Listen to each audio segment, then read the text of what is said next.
Do you think that kind of a timely reaction from the government could have perhaps nipped this in the bud?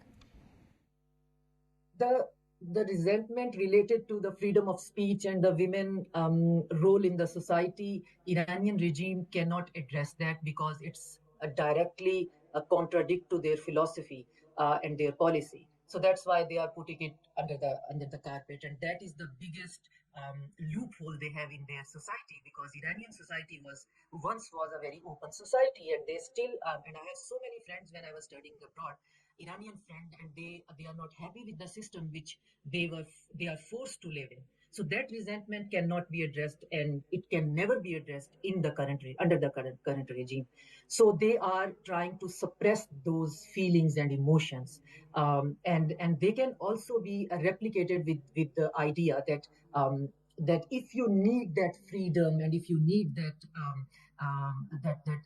idea of liberty or Western democracy, then you have to trade off with that to a puppet and you to your sovereignty. So Iranian is as being very they are very proud ethnicity. On that